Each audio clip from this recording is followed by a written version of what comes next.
Hi guys, so I'm making this video for anyone who is thinking of applying to the British Council or the NALCAP Language Assistant Program. Just to give you an idea of what to expect or what kind of things you can encounter, or just to give you a perspective from someone who's done the program. If I do look to the side, it is because I have notes so I don't forget what to tell you. So yeah, I was going to start with saying my experience has been pretty good, quite interesting. But I will say that I've realized that your experience will completely depend on where school you go to, which area you're in, where you get placed, what your school expects of you overall. So for example, I'm mostly teaching science and geography lessons in English, which is obviously not really what I expected to be doing, but that's fine. It's actually pretty good because it gives you like a solid curriculum to follow. But it does mean that you kind of have to like research stuff before you do the lessons.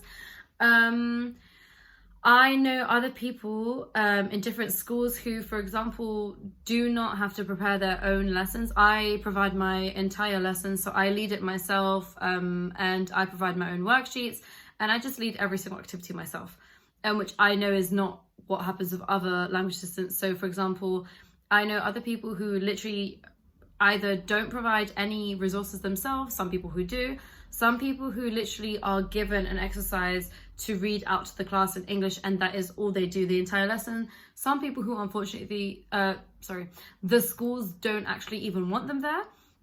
So they are literally just sitting at the back of the class, required to go in for their contact hours, but they don't actually do anything at all. So I know some people have complained that they're quite upset about that because obviously they've come here, they wanted all this experience, and then their schools don't actually want them to do anything. So yeah, it's kind of worth seeing if you can get in contact with any past ELAs, just so you can talk to them and see what to expect from your school. And obviously, if you find out that the school just doesn't want someone, then you can just avoid going there. But obviously you'll get to choose your choices much later in the process, so we'll talk about other things. Yeah, so obviously I prepare my own lessons, and the good thing is that I have teachers who are more flexible on what they want you to prepare, and some people who are more like, no, I want you exactly to prepare this. So obviously you're going to have to talk to the teachers kind of one-on-one and see what they want and expect from you. So depending on, for example, if it's Christmas, Easter, or whatever, any celebration, Chinese New Year, for example, some teachers might want you to prepare presentations on that, and there can be whole weeks when you literally just do one lesson for everyone in the school. I would say looking at the Spanish curriculum, it's a lot different to the English one, whereas you kind of cover one topic and then move on, which is actually kind of how I'm leading my lessons. But I know that here they will spend a very long time on one topic. Like for example, let's say unit 2 is ecosystems in science. They will spend like an entire month on ecosystems. Whereas I know that, for example, a school in England would possibly spend like, there's a fly, would possibly spend like a day on each thing and then move on to the next thing. I'm sorry, there is a fly. Anyway, so yeah, there are obviously cultural traditions to explore here. I'm based in Andalusia, in La Linea Concepcion, which is obviously in the south of Spain. So the national holidays that you're going to get and the days off you're going to get in your school year will obviously depend on your region. For example, here we had Dia del Flamenco, the Day of Flamenco, which obviously we dressed up in either flamenco shirts or dresses or everything, and we kind of went in, did some activities on that. Christmas, same. There's a lot more dressing up in Spanish schools and Spanish school culture than in England. So it's more like just constant dressing up for things and different activities that you might have, which is actually really nice to get involved in. Only thing I would say is usually in your timetable, you'll be allocated either a Monday or a Friday off. So you usually have full contact days. Though obviously that again does depend on your school. So I've been given Friday, and every language assistant I know who's been placed in La Linea also has Friday off. So I realized that a lot of the special celebrations that my school does are on Fridays. So for example, Halloween, they celebrate it on the Friday. But it's fine. I just went in on my free time and I literally just dressed up and I celebrated, because there's like photo booths in the school and stuff, and they decorate everything really nicely. So obviously if you don't want to miss out, you are going to have to go in on your days off for that. But I mean, I personally don't mind, so it's just up to you. this year, obviously, the idea is that there are 12 contact hours if you're in Andalusia a week. So your timetable, you can kind of talk to your school about that, but you may just be allocated something. So obviously, if you're not happy with something, just let them know and they will try and move it. Again, that will depend on your school, how much they will like to help you and how much they won't. My school's really helpful, so obviously it's quite cool. I have like 2 hours on Monday, 2 hours on Tuesday, 3 hours on Wednesday, and 4 hours on Thursday. So Thursday is my most full day where I'm literally in from 9 to 2. My school days, because I'm in a primary school, they finish at 2 every day, or obviously before that. But normally Spanish schools operate differently from English schools. So for example, the day might start at 9 and your day will end at 2.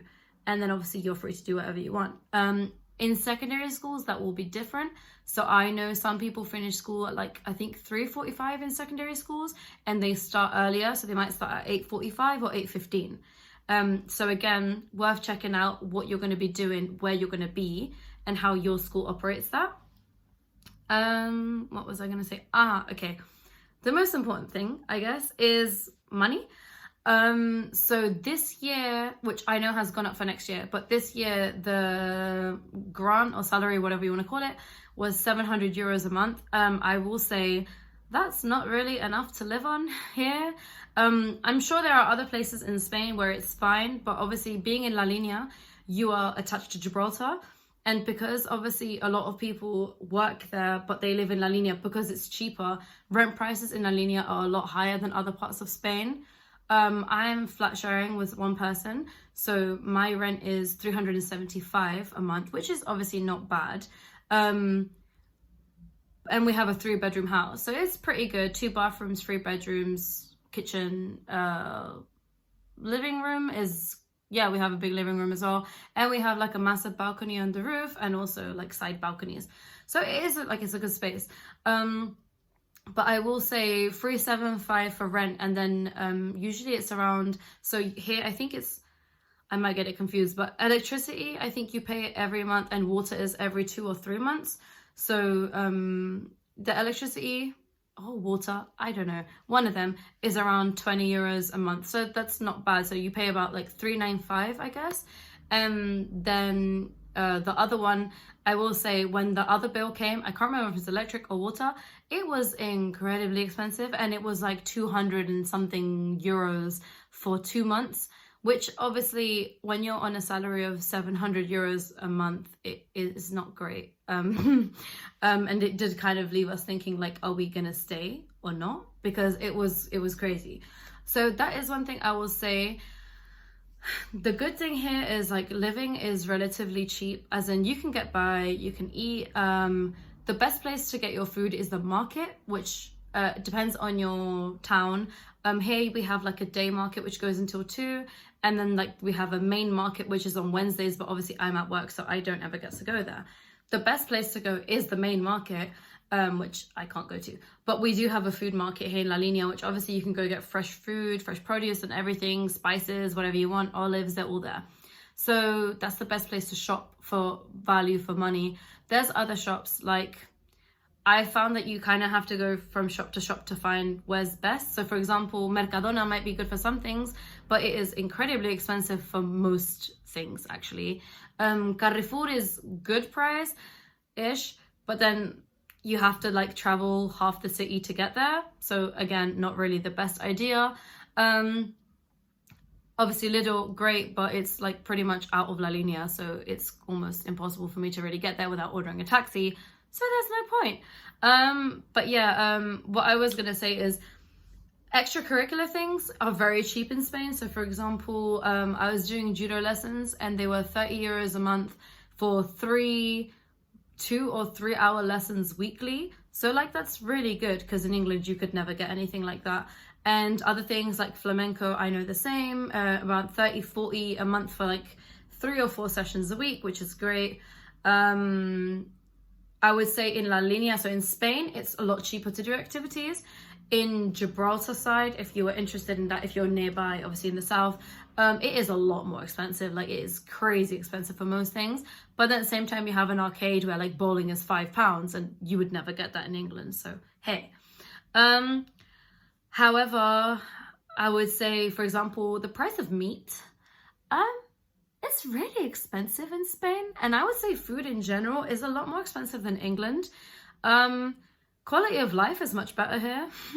Even going out is not as expensive, but I would definitely say meat, for example, is a lot more expensive. Like, to get beef, it's like a good £6, £7, £8 for like 3 or 4 steaks, and they're not big. It's not like England steaks, like where they're big. They're literally like tiny. So beef is really expensive here. I don't know if it's because they don't have as many cows. I don't know.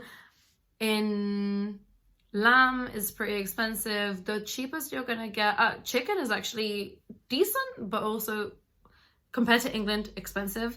Turkey is manageable. So I'd say the most manageable are turkey, chicken, or pork. Obviously, if you don't eat pork, then, you know, there you go. Then you're gonna have a problem. But that is the cheapest meat here. So the easiest, cheapest meat to buy is pork. So if you don't, you will struggle financially because it's really expensive. But then also speaking to like a teacher who worked at my school, and I told him about this, he was like, you're crazy, it's so cheap here. And then I was like to him, yeah, but you can't eat meat every day. And he told me, well, we don't eat meat every day. As an Italian, I eat meat a lot, okay? So it is really expensive depending on what your life choices are, I guess. Oh, okay. Something important, you do usually get placed with other language assistants, so that's not going to be a problem. Obviously, it's luck of the draw about how they are going to be. You might have really good people who like you get along with and you form like a friendship group with, and you might not. So yeah, but just to let you know, you won't be placed, like you won't be the only language assistant in the whole city usually. If you're in like a tiny village, then you might be, but I've usually heard of, even in tiny villages, they have like 2 or 3. So you probably won't be alone, which is a good thing. And you do get introduced to like different group chats of like different cities or villages in the region that you're in. So obviously I'm in Andalusia. So I'm in like the Algeciras one. I've been in other ones, but I left them because, you know, hey. But I am in an overall Andalusia one as well. So obviously if you're traveling, then you can let people know, and they can tell you like whether they want to meet or not or whatever, and you kind of always have someone to talk to. Okay, something really important to do with money. Some schools will not pay you until the junta, so either your region, or depends where you are. If you're an autonomous region, it might be like the junta. So I'm in Andalusia again, so the junta Andalusia pays our grants, I guess, but they usually don't get paid on time. And you start probably, your assistantship will start around October, probably. I know people, it is now January, people have not been paid yet because the Junta Andalucía hasn't sent the money yet. And some schools, like my school, had they been quite good with it actually. They have taken like a fund out of different funds that they have from something else, and they're giving it to me monthly in that way. Whereas I know people in other schools who their school just refuses to do that because obviously they're worried if anything goes wrong or you leave the assistantship early, they're not going to get the money. So some people will not receive any money until their school receives money, which can be up to January. Obviously, if you start in October, that's a good, 4 months where you're not going to get paid. So keep that in mind.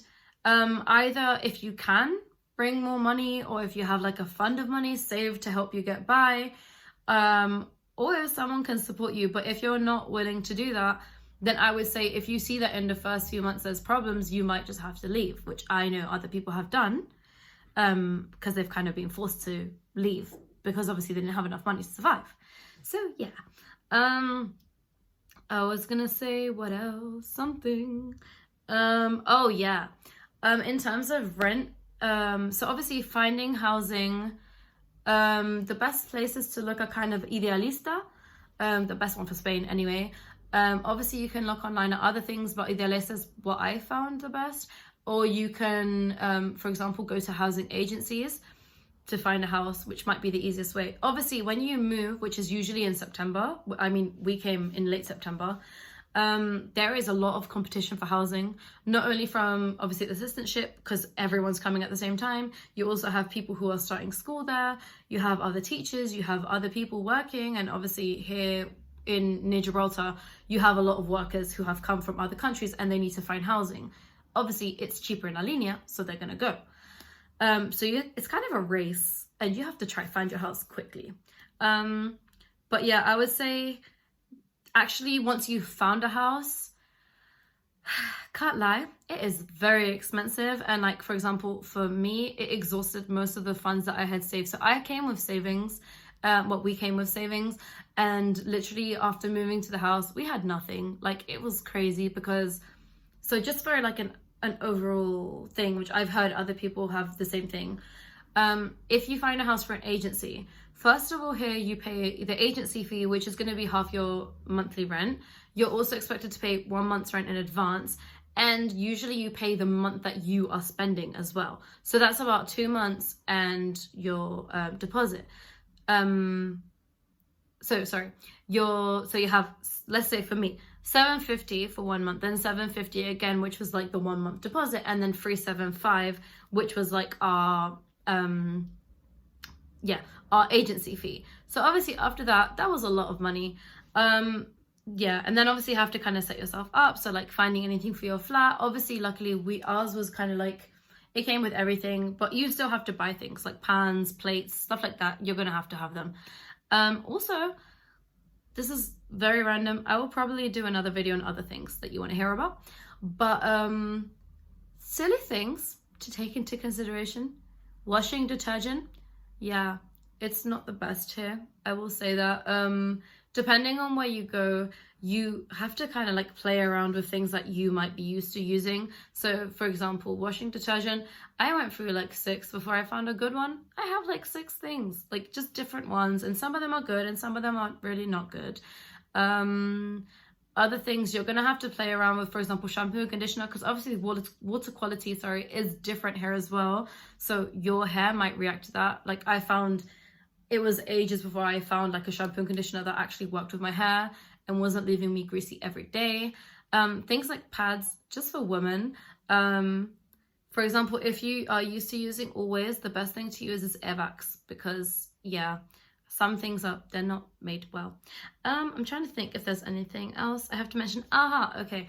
The best way to travel is to make the most of like your local transport links. So obviously here in La Linea, if you have like a bus card of the Campo de Gibraltar, so of the region, you get like, you top it up once, which was maybe $6.75 to get it. And then every single bus ride you take with it is half price or less, which makes it really good value. So if you can get that, it's like the best way to get around and go anywhere. Yeah, I'm trying to think what else. Yeah, that's it. Bye. If you have anything else you want to know about or ask, just send me a message or let me know, and I'll probably make another video to let you guys know. Bye. I forgot to mention one thing, which is the application process for the NALCAP or the British Council. It can be really expensive. I know people who have spent up to like, I think 1,000 just on different documents. So obviously you have the ICPC, which is like the Child Protection Certificate. That's around 70, so it's not too bad. I personally, I'm Spanish, so and I have an EU passport. So I didn't actually have to do any of the visa process, but I know from other people, for example, you have to pay for like apostles, you have to pay for translations, you have to obviously pay for your visa, get your visa appointment ahead of time, and all of it's kind of done in a really short period of time. So this is just to let you know that it is a very expensive process and you're not told about all the things beforehand. So just keep it in mind that you are going to have to spend money to do the application to be able to come. But yeah.